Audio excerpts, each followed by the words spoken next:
it's been hard, being in school and being a mom, going up and down in weight. It really messes with your psyche. And so you're like afraid to eat things. So like once you stick to a routine that works for you, you're like, okay, well, this is a safe food. I need to eat this food. That is really the hardest part, to just change those beliefs, reframe them, and just figure out, why am I thinking like that? Try to put yourself back in the picture. Welcome to another episode of the Dietitian's Table, where we have honest conversations around food and nutrition with guests just like you. I'm your host, Joy, a registered dietitian, and today I'm sitting down with Sara. Yeah. Let's dive into it. Okay, great. Hi, Sara. Hi, how are you? I'm good. How are you? Doing well. A little bit tired this morning, but I'm doing good otherwise. Tell me a little bit about yourself. Well, I'm 39 years old. I am currently in school to become a social worker. Okay. And I have 2 children. I have a 20-year-old daughter.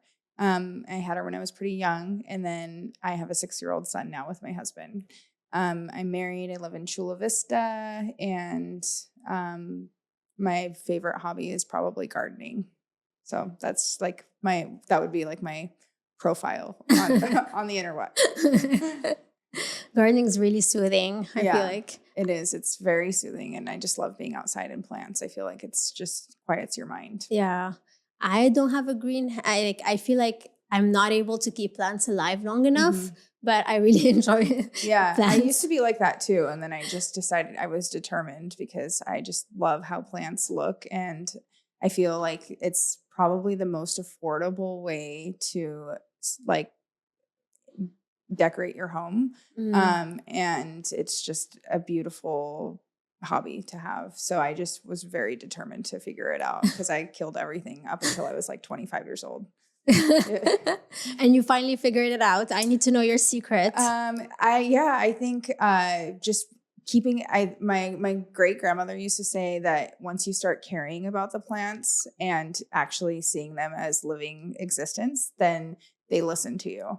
Oh. I don't know if that's true, but I feel like once I started paying attention to what I was doing wrong and what I wasn't doing, like it was trial and error. And then I think they felt that I was caring about them, and they all decided to stay alive for me. I love that. Yeah. And take me a little bit through a typical day. So what's a typical day look like for you? Well, a typical day. So Monday through Friday, my husband and I are like weekend warriors. So we do a lot on the weekend. So Monday's always kind of a slow roll, but we have the same routine every day. So every day I wake up probably around 5:30, 6 a.m. And I start making lunch and breakfast for my son. And then I get myself ready, and then we walk him to school, and then we walk home, and I get in my car and I come here. Okay. And then once I'm here for about 6 hours. And then I go and pick him up from school, take him home. Then we do homework for an hour, and then he goes to jujitsu after that. And we are at jujitsu until about 6, and then we come back, and then my husband and I make dinner. We switch off making dinner. So we're pretty partnered. I feel very blessed that I have a husband that is interested in helping me cook, and also interested in, participating in the traditional motherly roles like bath time, bedtime, all of that. So, and then usually we put my son to bed. After that, either we spend time together, or I usually do homework, and then we'll watch TV and I go to sleep. So that's usually my routine. And then on the weekends, we're out and about all weekend. That's a pretty full day to be a mom and to be studying, to be a social worker. Yeah, it's been a couple tough years for sure. I have had the only social life I have here. Luckily, I work in a place with women that are very supportive and fun to be around. So I feel like I get the social aspect of that because I'm a social being by nature. Yeah. But it's been hard, being in school and being a mom. I also like hanging out with my family, so that's nice too. Yeah. And how long do you still have to become a social worker? I'm in my upper division courses. So I have probably 2 years left before I graduate, and then after that, I'll probably go back to school for another year. But I'll probably try to get a job in between that. Okay. In the field. Almost there. Almost there. Yeah, I know it's going to take a bit, but it feels nice to have moved on to the next phase, which is out of community college. Yeah, for sure. Yeah, I started my education much later in life. I did the same thing where Mhm. I was studying and being a mom at the same time. So I completely relate to what you're saying right now. Yeah, And it's just having really good time management skills, but right. also it can be very tiring at times where Right. you feel like you're doing so much, but at the same time not getting everything done. Right. And then you feel exhausted, but then you feel like you have to keep going. Yeah. I run on, I mean, I feel like I run on anxiety, and that keeps me going. Mm, But it feels when I'm doing too little, sometimes it feels like I should be doing more because yeah. I'm always doing so much. And what do you mean running? I run on anxiety. Well, I have anxiety. And I feel like sometimes it's motivating for me because I know that I need to get things done. So having that extra jolt of energy, which is probably not the healthiest way to think about it, but it helps me realize like I'm using it for something at least. It's Mm, not just I'm not just sitting there focusing on these empty thoughts. I'm yeah. applying it towards being effective in some way. And how does nutrition fit into your daily life and daily routine? Um, it For a long time it wasn't. I grew up in a Latin-based household, and in I don't know if it's similar culturally, um, but in Mexico, like the focus is on being fed, fed, fed, fed. It's very typical, but then also you're shamed if you're a woman for gaining weight. But most women become overweight over time, especially in Latin families, because there's a lot of emphasis around carbs and fat and things like that. So, you know, nutrition has been always a challenge for me. So in the past couple years, it's been much better. I feel like I've made it more of a priority than when I did when I was younger. But for a long time, it was just really not a factor in my daily life. Mm, It was just more like keep going and then grab something to eat or make whatever's easiest. And I think now my husband and I both realize that we're getting older and we want to live longer. So we want to be able to, and we also don't want to give those same bad habits to our son, yeah. So I kind of made that mistake with my daughter and I'm trying to teach her how to unlearn those things. Mm. So, So how do you talk about food as a family? well, that's pretty interesting. My son last year found out how uh, meat is where meat comes from. Mm, And he asked me and my husband if he could become a vegetarian. And we basically agreed to it as so long as he agreed to eat the foods to supplement. Because, kids are picky eaters. yeah. And he was very determined and he's been a vegetarian for a year because he loves animals very much. At such And a young I age. know, but he made a great point to it, and we want to respect his, personal beliefs Mhm. at a young age. And he's been pretty good. So we actually talk about food a lot more, and we talk about nutrition and why protein is so important, Mhm. and why he needs to get these certain vitamins that he would normally get from, say, chicken or fish, Mhm. and what foods, so I've been a little bit more researching. My husband and I are not vegetarians, so it's been kind of a challenge with cooking.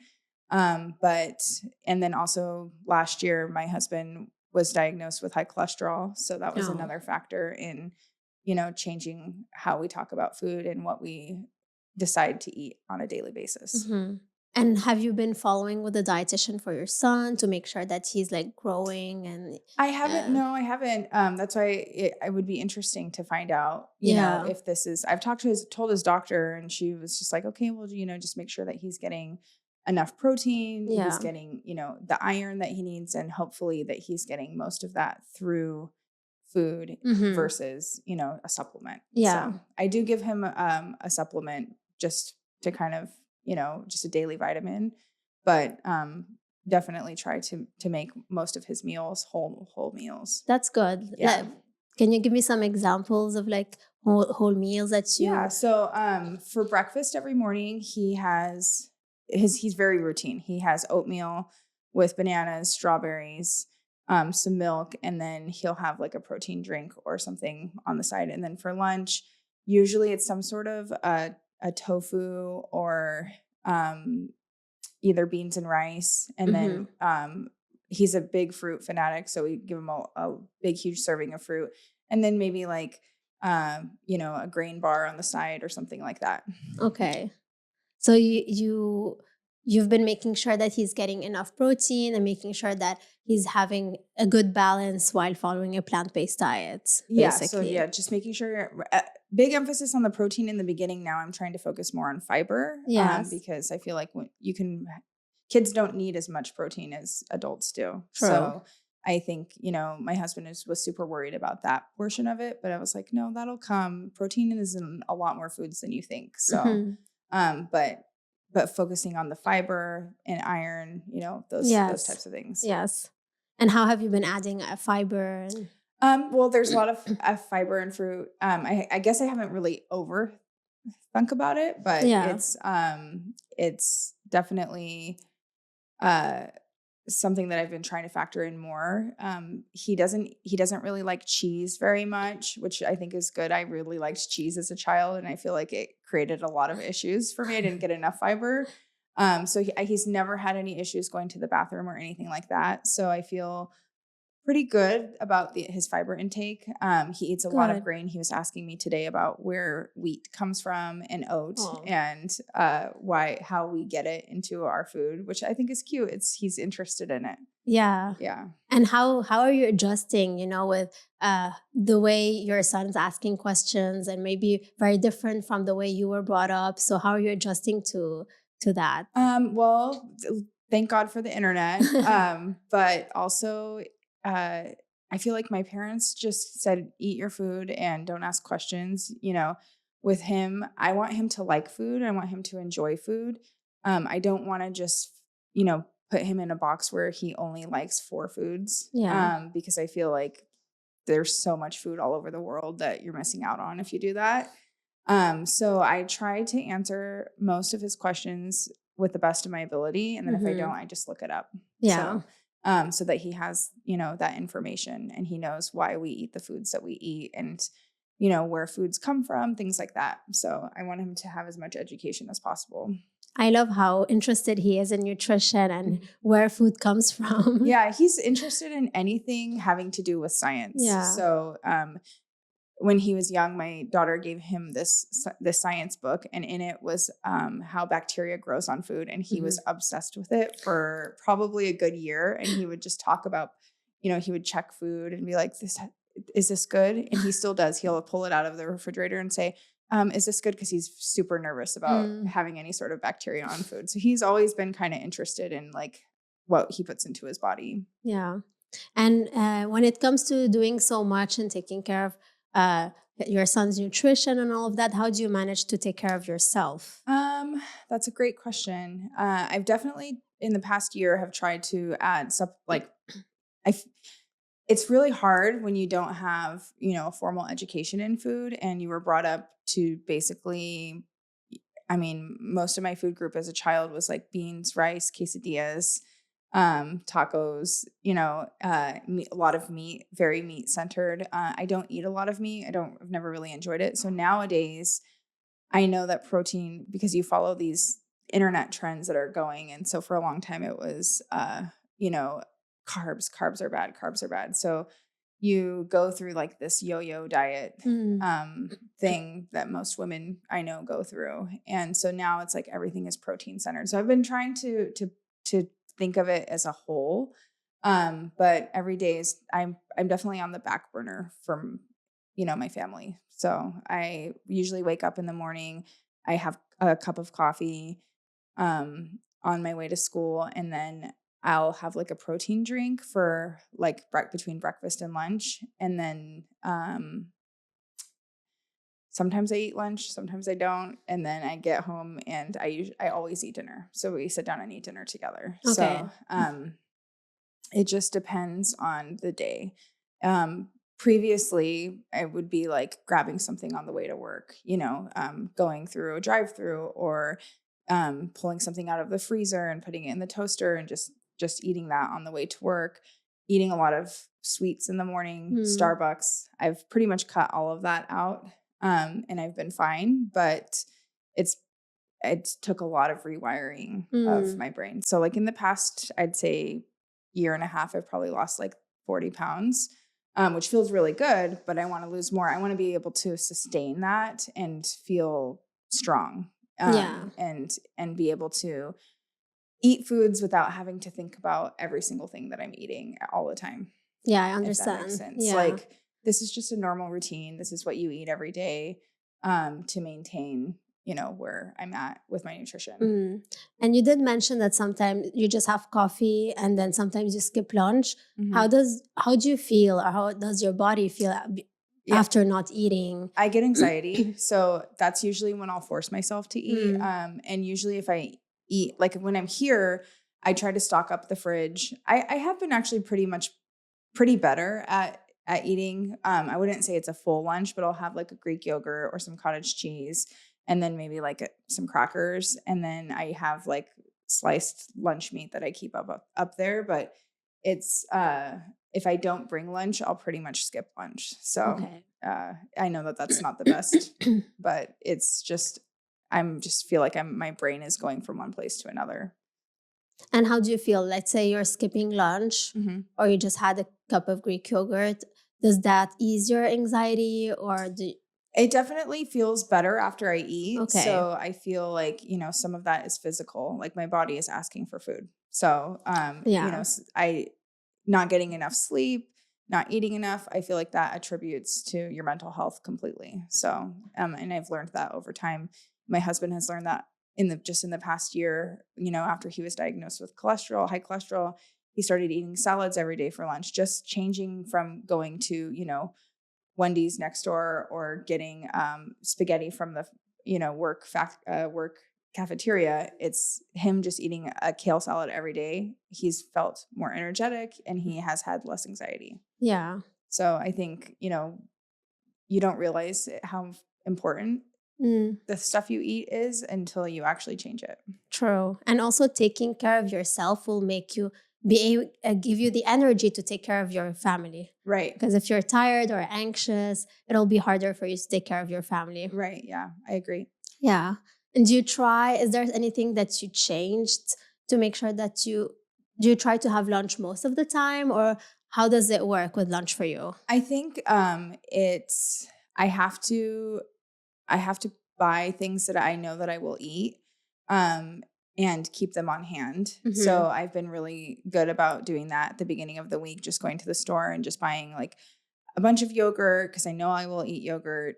And then I'll eat meat, and then I'll get like string cheese or something and just kind of have that on hand. So I know that if it's there, those are foods that I want to eat. But also growing up and, always struggling with, going up and down in weight, it really messes with your psyche. And so you're like afraid to eat things. So like once you stick to a routine that works for you, you're like, okay, well, this is a safe food. I need to eat this food. So it's definitely more of a mental thing than it is about whole nutrition. Like it takes a lot for me to think, okay, I'm going to make this. I'm going to meal prep every single day. I feel like I don't have time for that.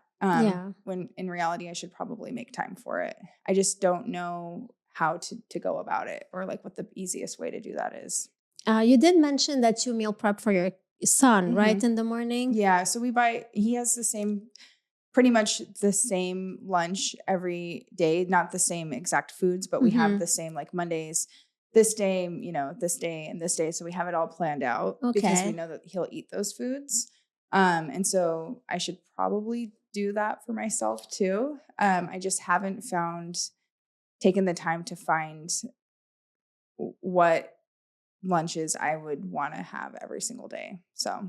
Okay. And what if, I know your son is mostly plant-based, but what if you do the same thing? You prepare whatever he's having in a bigger portion so that you can have your portion for lunch as well. That's probably a good idea. Because that would be a more fulfilling and whole lunch for you than just a cup of Greek yogurt just to grab on the go. Right. Yeah, that's true. You can still have your yogurt, maybe between lunch and dinner or when you leave work to go pick up your son and still have that whole lunch for yourself. Yeah, that's actually a really good idea. I never even thought of that. It's just so simple. I know that when my husband makes his breakfast, when my husband makes his lunch, he'll take whatever is like cut out, like if we cut the sandwich and he'll eat that for breakfast. So that's actually just double it and make it. Yeah. That's not a bad idea. Sometimes it's the easiest steps because again, you're always putting your family first and you have your work and you're studying. So it's really easy to just say, okay, I'll figure it out later. But then later comes in. Yeah, exactly. Yeah, it's always putting yourself. I feel like that's the life of a mother, though. Yeah. And you forget that you're a human being too. True. So what do you think would be your biggest challenge with meal prepping, with this goal of meal prepping for your lunch? I guess my biggest challenge would be getting bored, probably, of eating the same foods even though I said, that I eat these certain things. I know that I'll always eat those things, but those are just snacks. Yeah. That's not a meal. And I always think of, a meal as, because it's ingrained in me, like my biggest challenge is like figuring out, low calorie, whole nutritious meals that are worth prepping every day. Am I actually going to eat this? Or is it just going to sit in the fridge and I'm going to ignore that it's there because I don't want to eat it? Yeah. So I guess that's probably my biggest challenge is playing around with different meals that would actually benefit me, but also that I would enjoy, in the daytime, that I would look forward to eating. Yeah. And what do you mean? Because you did mention low calorie. Yeah. So, because, I want to lose weight. So, and, calories in, calories out, that's how they train you to lose weight. Right. That was the old way of thinking is how much you put in and then how much you burn. So, but now everything's changing and we figured out that research and big studies really showed that sometimes it's just adding to your food. So adding those calories that are missing would help you lose weight because you need to fuel your body so that your body can burn those calories. Right. And when you're on a calorie deficit and you're eating low calorie foods, that means that your body is also on a power saving mode. Starvation mode. Mode. I'm going to try to conserve my energy because I don't have a lot of energy to burn. Right. So when you eat more, you'll burn more and your body will function better. Okay. So yeah, adding more foods to your day. Actually eating. Yes. Yeah. Actually eating. Yeah. What a concept. And I think that's just part of the American culture is that,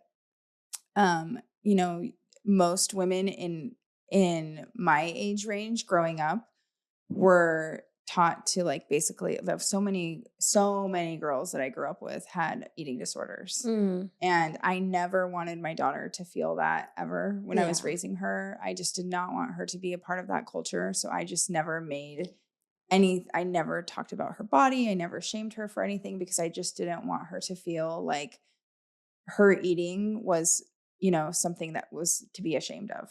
And so I kind of adopted that concept because I grew up in such a Latin-based family where women are expected to be a certain way, but then they don't live it. And then they talk behind everybody's back. And so it's like, it's very toxic. And I just, I've been trying to move away from that. And so I think I just have put it on the back burner because I'm like, it's just not a factor in my life. I just don't want to overthink about it. I don't want it to be such a burden on me.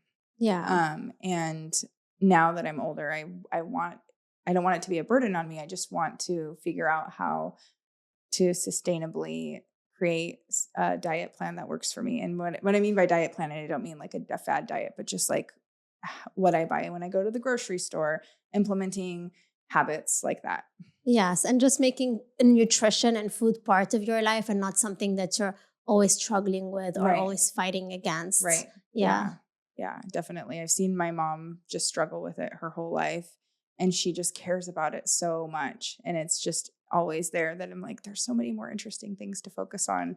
But I get it. Women are definitely put on this pedestal to follow it much more than men. And when you're taught that your whole entire life, it's really hard to unlearn those behaviors. Well, I just wanted to say that just the fact that you are working on yourself to rewire and change those beliefs, those food beliefs that we grow up with, and the fact that you're doing it consciously and on your own, that's amazing. Oh, thank you. So that is really the hardest part, to just change those beliefs, reframe them, and just figure out, why am I thinking like that? Oh, because I was brought up like this, because this is what was being told or what I heard every day during mealtime. So the fact that you're aware of it and you're working on it, that's a great step. So thank you. Yeah. And I think, you just try to put yourself back in the picture, because yes, you are working on rewiring your thoughts, and you're trying to create a safer environment for your children to talk about food freely and without judgment. So that's amazing. And you also need to put yourself in the picture with them and take care of yourself. Right. Because as they grow older, they'll see how your relationship with food is and how you are dealing with food. And that's still going to affect them. Yeah. I think going back to a question you asked earlier, is like, how do I think about it? I guess I feel like the problem for me, the challenge, is that it's an extra step. It's an extra thing that I have to add onto my daily routine that is already so packed. So how do I make space for that where it doesn't feel like a burden? You know, I'm like, in the morning, I'm like, okay, I should exercise. So for a long time, I was like, I need to exercise. So us walking my son to school, which is like 1.5 miles each in total, was a way that I could implement it where it didn't feel like a burden, where it didn't feel like, okay, I have to get up and exercise. I'm like, no, we're walking for, a good 30 minutes in the morning to start our day, which has been very helpful for my mental health, my physical health, just that, even who knew 30 minutes, but I want food to kind of feel the same way, where it's not this whole extra step. So I think what you suggested, like, making my son's lunch, making it double, and then just eating that. And then again, small steps, because if you're going to do a huge change, it's going to be really hard to sustain. Right. But if you do a small step, and then just like walking your son to school, now it's part of your routine, you don't feel it anymore. Right. So just doing a small step in the nutrition department and doubling your lunch, that's one step closer to your goal, Right. And without feeling overwhelmed with all the changes. Yeah. So I think that's a good idea. Yeah. Well, thank you so much for sitting down with me, Sara. Sure. I hope you can take what we talked about today and use it moving forward in your nutrition journey. Okay. Thank you so much. And for our audience, you can find this video and every episode on our YouTube channel. And don't forget to subscribe wherever you get your podcasts. For even more conversations, follow along on Facebook, TikTok, at The Dietitian's Table, or on Instagram at The Dietitian's Table Podcast. Thank you for listening, and we'll catch you in the next episode.